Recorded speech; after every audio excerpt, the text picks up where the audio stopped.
پڑے گی کہ دنیا کی آبادی کا ایک بڑا حصہ مسلمانوں پر مشتمل ہے. دا big share of the human population, big share of the human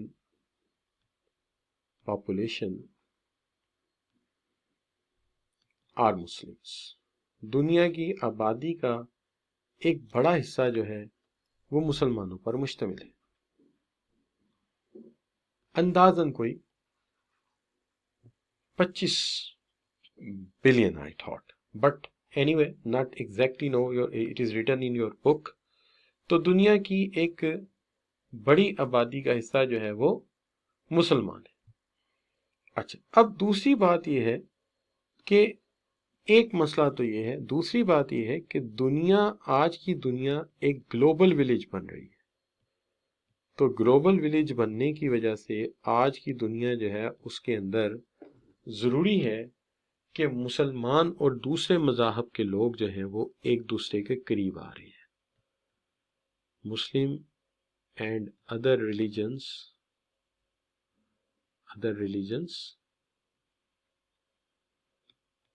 ایک دوسرے کے قریب آ رہے ہیں. دوسرا مسئلہ یہ ہے کہ دنیا میں جو نیچرل ریسورسز ہیں، جیسے پیورلی نیچرل ریسورسز میں آئل وغیرہ ہے، یہ دنیا کے بہت زیادہ مسلم ممالک کے پاس ہے. نیچرل ریسورسز کے مالک ہیں مسلمان. تو یہ بھی ایک چیز ہے کہ مسلمانوں کے پاس دنیا کے بہت زیادہ وسائل ہیں. چوتھی وجہ یہ ہے کہ دنیا کے جتنے امپورٹنٹ کوریڈورز ہیں ان تمام کوریڈورز پر مسلمان بیٹھے. مثال کے طور پہ اگر آپ چاہتے ہیں کہ گرم پانیوں کی طرف کوئی تجارت کریں اور آپ جو ہیں وہ ساحل سمندر یوز کریں، بامبے کا، کراچی کا، یا ایون جو ہے گوادر کا، تو آپ کو افغانستان اور پاکستان سے گزرنا پڑے گا. اگر آپ چاہتے ہیں کہ آپ یورپ سے مڈل ایسٹ میں آ جائیں تو آپ کو ٹرکی سے گزرنا پڑے گا. ٹھیک ہے جی. دنیا کے باقی سمندر، ایون چائنا کے اس سائڈ کے سمندر، سال میں 4 ماہ یا 5 ماہ پانی برف پگھلتی ہے اور وہاں شپ آ سکتے ہیں، جا سکتے ہیں. لیکن مسلمانوں کے پاس آلموسٹ وہ سارے ہی وہ علاقے ہیں جہاں سمندر ہر سائڈ سے لگتا ہے اور سارا سال اس میں تجارت ہو سکتی ہے، چاہے وہ کراچی ہے، چاہے وہ گوادر ہے، چاہے وہ جو ہے وہ دبئی ہے، چاہے وہ سعودین سی پورٹس ہیں. تو جتنے بھی سی پورٹس گرم پانیوں کے ہیں جہاں پہ سارا سال تجارت ہو سکتی ہے، وہ مسلمانوں کے پاس ہے. وسائل کے مین علاقے مسلمانوں کے پاس ہیں. یہ جہاں بھی ہیں ان کے پیروں تلے اللہ تعالیٰ نے سونا، تیل، گیس اور بے شمار ذخائر رکھے ہیں. اللہ تک کہ جب زمینیں ان کے حصے آتی ہیں تو دینے والے ہمیشہ ان کو، جیسے ماؤنٹ بیٹن نے ہمیں سب سے، جو کوئی کہہ سکتے ہیں نا کہ اس کے نزدیک سب سے کم امپورٹنٹ علاقہ ہوتا ہے، وہ دے دیتا ہے. سوری بیٹا، ڈاکٹر کی کال ہے. جی السلام علیکم ڈاکٹر صاحب. جی ڈاکٹر صاحب پلیز، کہ جو چیز ہے وہ کہہ رہے تھے کہ جو ہے، ہم یہ کہہ رہے تھے کہ بگ شیئر آف پاپولیشن کا مسلمانوں کا دنیا میں، اور دنیا ایک گلوبل ولیج بن رہی ہے، اور قدرتی وسائل کے مسلمان جو ہیں وہ آنر ہیں اور دنیا کے امپورٹنٹ کوریڈورز کے اوپر بیٹھے ہوئے ہیں. اور آپ نے اس لیے، اگر آپ کو اس بات کا اندازہ کرنا ہو تو ایک ڈر ہم نے نہیں دیا، ہمیں اللہ کی طرف سے ملے ہیں، گاڈ گفٹڈ ہے. تو یہ چیز ہے. اچھا بچوں، تو یہ 4 وجوہات مین ہیں، اور بھی وجوہات ہو سکتی ہیں، but these are 4 important reasons why Muslims are so important and their economic system، جس کو آج سب سے زیادہ ریسرچ ملیشیا میں ہو رہی ہے. اس کے بعد دوسرا نمبر لنڈن کا ہے، یو کے کا ہے، جو اسلامک فائنینس میں سب سے زیادہ ریسرچ کر رہے ہیں. تو ایک ملیشیا کا نمبر ہے، دوسرا نمبر جو ہے وہ انگلینڈ کا ہے، اور تیسرا نمبر جو ہے اسلامک فائنینس میں جو تیسرا نمبر ہے وہ ہے آپ کے کیا نام لیتے ہیں، پاکستان کا، کہ یہاں پہ ریسرچ ہو رہی ہے. انڈونیشیا میں بھی بہت زیادہ ریسرچ ہو رہی ہے، اور اسلامک فائنینس میں بہت زیادہ ریسرچ سعودیہ میں بھی ہو رہی ہے. تو یہ ڈفرینٹ ایریاز ہیں جہاں ریسرچ ہو رہی. لیکن چلتے ہیں اپنے اکنامک سسٹم کی طرف. اس اکنامک سسٹم کا پہلی دفعہ شعار چینج ہوتا ہے، اور یہ کہتے ہیں کہ اللہ سب کا پالن ہار ہے. Allah is the sustainer of the whole world. Allah has given a commitment, a promise to every human being that Allah will feed them, Allah will nurturing them,